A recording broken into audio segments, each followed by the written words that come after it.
that's so willing to be seen. Okay? So this is a very positive. So the principles of illusion and delusion paradoxically start with this realization of how wonderful that is. That the real world is not occluded. It's inclined to appear. Does that make sense? Right? Okay. So then what happens?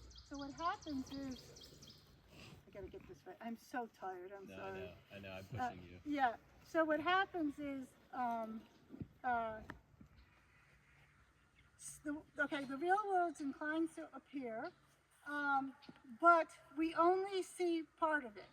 Like I can only see this now, or that now, or this now, or I can get close or further away.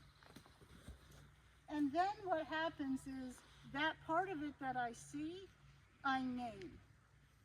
And then, so I take the part and I mistake it for the whole. And then I name the thing, and then I mistake the name for the thing. And then I put the names of things together into words and phrases. And then I get this illusion that thought I've constructed stands in for the whole. But it's just been cut, been subtracted and all the way. So, so then the second part is, again, it starts with all names are inclined to appear. After people have named things, they want to tell you them, right? And then it's the same part. The names are then, I forget what it goes. Some of the names are included. So all the names are inclined to appear. You're all giving me your opinion. I include some of them and not others. And I take the ones I include for the whole. And on, and it repeats the cycle. So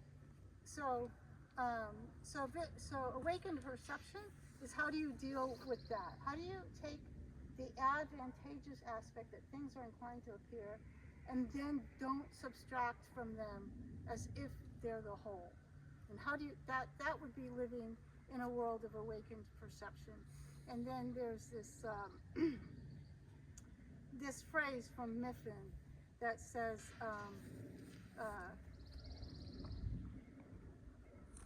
those spaced out intellectuals who claim that the world is empty, they're thieves who steal your causal wildness. In other words, they're not letting you realize that things are appearing. Let this be a beacon that illuminates the way. All things seen perfectly are loved. And so when you work with this kind of you work with awakened perception under those principles, then the fact that they appear, the fact that they're here, the fact that they're seen for what they are, the flaws. But once you start to see them, then everything is so beautiful, and you just love everything. It's just the natural outcome of it. It's not like you have to then, start loving things. It just that's what it is. And so if you think of like people that you thought were jerks, and then you start to learn more and more about them, you see more and more of who they are, that kind of natural affinity, intimacy happens. So that's the awakened perception piece. I think I did a pretty good job. You did a pretty good job. And then there's two. Then there's crazy wisdom. Crazy wisdom is easy. Zach did a good job explaining it. It's kind of like, if I wasn't telling you the micro gestures that were moving the horses, it would look like magic, right? And there's something in, so crazy wisdom has to do with understanding like deep causality. Like, why do some things happen and not others? So it's not because this pushed this, and then that pushed this. It's not linear. But you can get a good sense of what the causal fields are, what the causal properties of reality are, and you get a sense of them similar to what you're doing the horses. You realize, oh, when I do this, that happens, and it's not like it's not like a push-pull. It's like circles, or you start to see these deeper patterns, and you can work with them. And so um, uh, you're basically manifesting by being in contact and engaging these subtle causal properties. I mean, so little things. That sounds really big, and I'll just tell you a little obvious one. This one's going to be very obvious. It wasn't so obvious years ago, but like people used to go on the internet. They have their website, and then they try to control the gossip, like like the back channels that were gossiping about you. And then pretty soon people realize, oh, the way the internet works doesn't matter what, if they're saying something about you, it's positive, right? And so I still know people that like they have a podcast, and then they want to know what people are. They try to micromanage it, but in reality, when people are gossiping about you or they're mad at you, then you're like, oh, that's energy for free, like because you're still relevant, and I can work with that. And when things are really quiet and calm, this is a problem because nothing's happening. Right. So little things like that, you learn these little tricks of the trade, and you can do a lot more with a lot less effort. Because you understand, you understand the causal properties of things.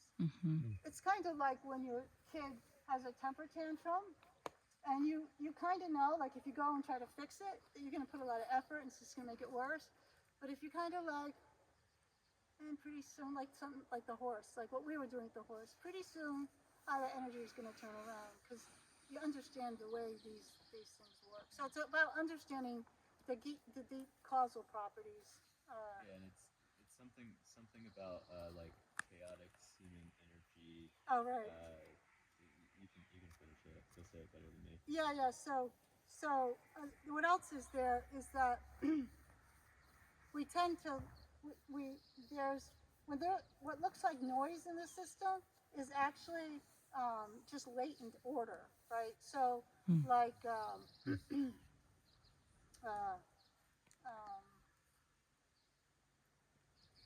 as a student of mine said, it's like we're all a flash mob waiting to happen, right? We're all, like you see, we're like something's just waiting to happen, but it looks totally random. And so you can start to see signals that are in the system. Okay, here's one. So about 15 years ago, no, it was 8 years ago, I had this page up on Patreon, and it said I wanted to write this book called The Once and Future God, okay? And then, I always started doing that when I was older. And then a couple of years ago, Jonathan Rowson said, okay, we're going to give you a book contract. We want you to write a book. And I realized that, I'm only going to write one book in my lifetime. I might as well write the book that, for some reason, I have this title, The Once and Future God. And so I said that to him like 3 years ago. And then now, like, you see, like, all these people are converting to Christianity. Like, there's all this God energy in the web right now. And so, like, there was something there that was already there that was percolating in the right imagination, And so things like that. It starts to feel like Jung called it synchronicity. Like these things are just kind of falling into place. And what looks like random noise is just the future that's headed your way. It just hasn't organized itself yet. It's kind of mistaking. I sent something on X or Twitter today where this woman, she shows you a little tiny egg, like tiny little egg, and then she goes like this, and then it's a praying mantis, this big huge praying, and then she sees these little tiny eggs, and then she goes like this, it's time lapse, right? And so it's like mistaking the egg, like it's just a tiny little stupid rant, and so it's understanding these causal properties. The last one's passionate action. Passionate compassionate action is dependent, a lot of it's, I don't know, I can't remember what we wrote, but a lot of it's dependent upon taking what I call a voluntary obligation or a vow. So once you set yourself into action, you're not kind of just saying, well, can I do it or can I not do it? You're going into it with this attitude that I'm taking a voluntary obligation to do this. It's kind of like what marriage is supposed to do, right? It's supposed to enable you to act and stick with it as so you can learn deeper and you can commit to a project. So you're applying passion to this thing, basically as a way to yeah to give you an enduring state of participation. I don't remember what the other words around passion action were though. Effortlessness. Oh, yeah, and then so that also produces effortlessness because you've made this pact with yourself, and you don't have to keep revisiting. Am I going to do this? Am I not doing this? The commitment itself makes things easier. It's no longer work. You're no longer ambiguous. So you're not spending your energy on like this or that or this or that or this. You're just all the energy's in the same direction. So that's kind of like the core curriculum, spoken about at like a meta level, and the program that is supposed to be designed to designed to put you in situations where you have to practice those kinds of skills to get the mastery. Each of these are outlined over 10 8-hour days of curriculum. That's the robustness. Each of these Wow. powers. And then we also have a suite of electives that we are developing that will bring in a lot of other practitioners into the curriculum. There's six electives that we've outlined, and people in the certificate program would choose. They would have the 4 powers, which is a total of 40 days, plus one elective, which is 10 days as well. So 50 days, a 50-day certificate program. Yeah. And there's like personal working days in between because you have to do presentations. Presentations, personal projects. Yeah. Have you like fully developed it, or is it still being fleshed out? It's pretty well, like we crunched a lot of numbers, so that's pretty deep into the thing.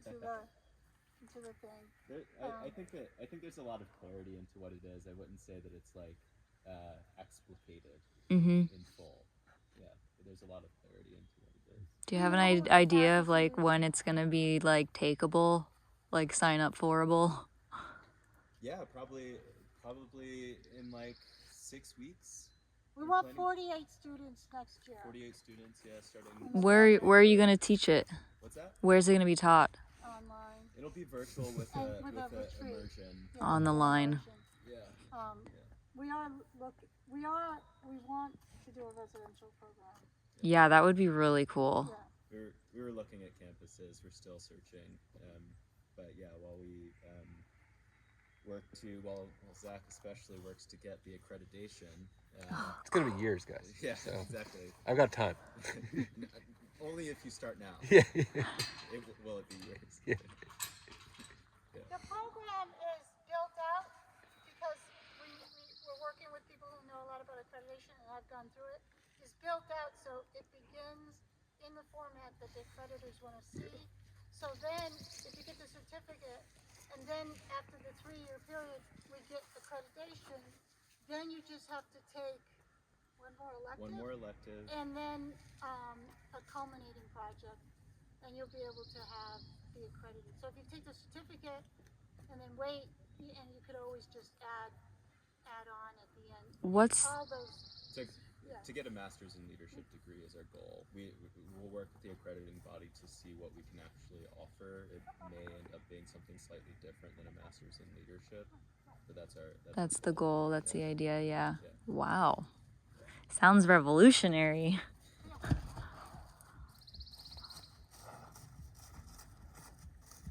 I just scared him. So like a master's in leadership in like a couple I'm weeks. curious about your Well, it's, correlation between divinity and leadership. you know, Yeah. it ends up being something like 60 When you days read the book, of Once in Future God, learning. you will That's so understand quick. why it's plus I have yeah, a plus your project. sense, but Yeah, I'd like yeah. to hear. It's hard to I think it's explain. quick. First of all, I think it's just because it's how it's structured. Because you're like when doing we like talked about it, it was 8 just very hours clear. over. And then this whole like Those days Christian are like 8 religious hours a day. conversion Versus thing if is you're happening. thinking about Yeah, so a now master's it's more, course, it might be more like confused because a couple hours Yeah, yeah. But classes so over so several so I days, shouldn't over have said a that. week or But something like that. but because I think it's it's an gonna, old-fashioned it's much my sense is way it's of thinking much about a more divinity school. geared Because we think towards that to be a great the leader, interactivity you than have it to is have towards like something that we used to ton call of reading like and writing. There is some of religious that in there, before but it I was think it's hard less, to say. less of that. You know, something focus spiritual or than, like, something. There's a certain some kind other of kind of character humanities. that So having you guys a are like belief, designing not a a system of curriculum and beliefs, hoping but to like put it believing in the in school the and world, believing, have faith Yeah. be in the able to give reality people of the like world. These are all accreditation religious for impulses, leadership and like what kind of instincts. like And students we would think you like that as long maybe as you're I don't want to not cross making it converse, but explicit, yeah, then We can talk you're about not really doing it's what really you cool wanna though. do. And so it's like The deck also names those 7 core transformation outcomes. Those are really embedded in the concept of divinity. I think. like it's not a church, Yeah. it's not a religious movement, it's not a monastery, but those things have something. So it's a school, and it's not like a theological seminary where you learn different it's not like that. It points to like something, they call it sacred society, so that word is something about what we think is essential to instill or reinstall in the human system. Yeah, I mean, I think that one view on it that is quite nice is how you talk about, Bonnie, the like new form of like collective intelligence includes nature. Yeah. Yeah, so there's so in the book of Once in Future God, it really, really, really makes the case Bonnie's writing this book right now. that our God is a planetary God. That God was born on this planet. Without humans, there is no God. Expressions of God, no? It's right. It gets tricky. It's very tricky. But we're born here. We can only experience God from a planetary case, and then we can imagine and Because we we're can planetary express. beings. But we can't pretend we're not planetary beings, and God has been used to pretend we're not planetary beings. So I'm trying to make God even more amazingly feeling by calling him the planetary. I'm not saying it's just a construction either. And this is why I think we are destroying our planet. Because a lot of like spiritual people will say there's the human realm, and then there's God, and then they'll say in quantum mechanics is like, but the middle level, animals and plants and the geology of the earth, it just disappears from, there's such a blind spot. Like this whole middle earth is a shadow in religions, right? So people talk about like spiritual energy, and that's like the quantum, and then they'll talk about God. So they'll go way down to the quantum and way up to like some transcendent thing, and it's like the actual fucking thing that we depend upon doesn't make it into the the Bible or something. It's this is another one of those things. Like it's just so, unless you're an indigenous person, like they get it. Like So you like, so you have the once God, God the Creator, which I have a metaphysics about, and then you have the future God, and then you have God. Like, see, God, God. It should be that obvious. Yeah, totally. So, yeah. So it's kind of. We also we also I have a we 37 page book. we emphasize the importance of belief in the deck for the Divinity School also, and what we're trying to say is like the kind of feeling of reality and the commitment you have to something that comes with a sacred relationship with God, that's the quality that one should have with the responsibilities that you're taking in your whole life, because as the creator. as a creator, Because like yeah, God is creator, Yeah, and so I think it's like humans that's exactly. recognizing their own capacity as the creator of their own. and it's the no depth different the when you depth say of that God, agency, the yeah. creator, you know, or I say human nature. That word nature is the same word when I go nature. Yeah, exactly. Like, it's so obvious. It's like most of the things I teach is so obvious that I feel like an idiot. There's also actually understanding what it means and how to operate such that you're doing this creator thing, that you're Right. actually doing it. You know, yeah. If you get in touch with exactly what you say, and you feel that all the time, and then you walk around, you will be one of these people who's called self-luminous. You'll be radiant. Like, people radiate. You're channeling divine will. Like Exactly. And so we know this, but we got to get that permanent, that state permanent, you know? And being at the core of it. that's the core of it. Great. These characteristics, we have them because the universe is established with these characteristics. They're fundamental to the universe, and that's the once God. The fundamental. There's three transcendent virtues. But anyways, it goes on and on. The three transcendent virtues are love, eros, and intimacy, and I do something with them that comes from process philosophy. But yeah, so they're inescapable. Like, intimacy is inescapable. Every single thing that I'm in relationship to changes my interior, right? And so if we're fighting, then my interior is fighting, okay? But this is not only people. Like the beaver. The beaver's in the pond habitat, and the pond habitat becomes part of his interior, little maps and stuff. I mean, basically, the trees are producing oxygen, and they literally become part of my interior. And every it's called ingression in process theology. So intimacy is the word for what process philosophers call ingression. It's a fundamental principle. So here's the problem. If I'm walking around a city full of drug addicts, my child, that's what's ingressing into my child. It's shaping their subjectivity, and that's the kind of person that you can't escape ingression. So just that one principle alone, like if you take it seriously, again, you get so committed to something. So one of the things you can be committed to is what we call ontological design, because it doesn't matter if you teach kids to be nice; they're ingressing. That's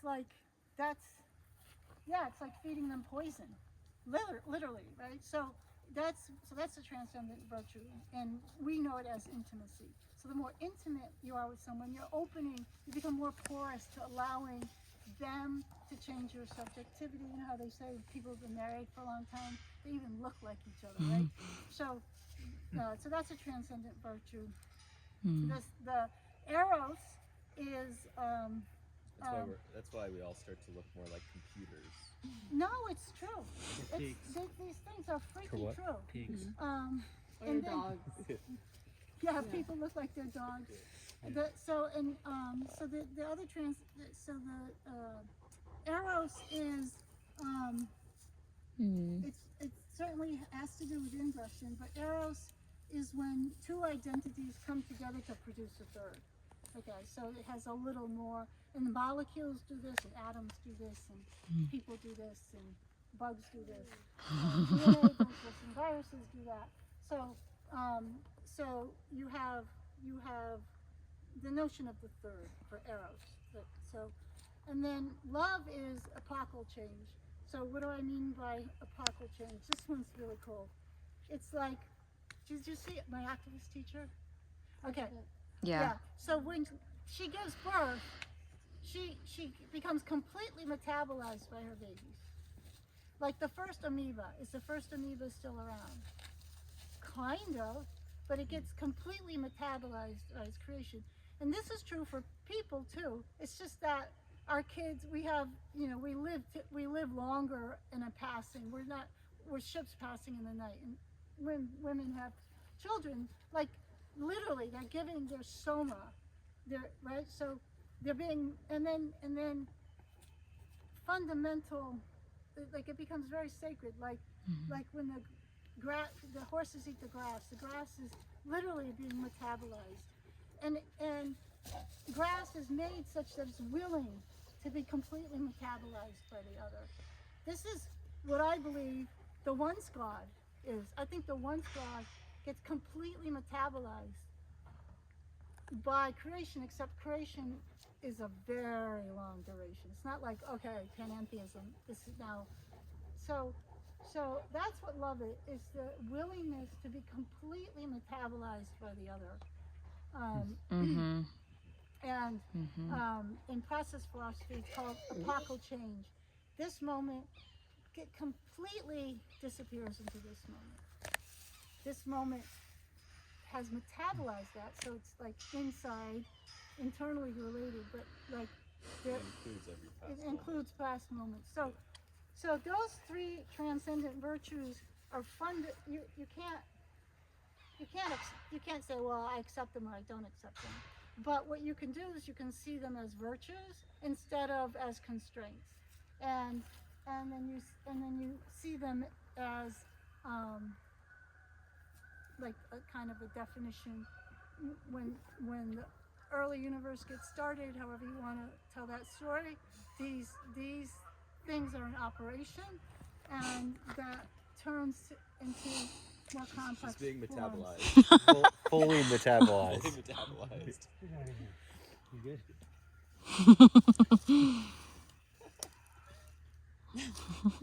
She's got something, like the horses were all horny. The dog is horny. You know what this would be like. Yeah. So. Thank you, Bonnie. Thanks for sharing Sorry so that much. was so good. I was tired. And No, the it's horses were- Thanks for sharing so much. Oh my goodness. Yeah, so all of this over 50 days. That's the Divinity School.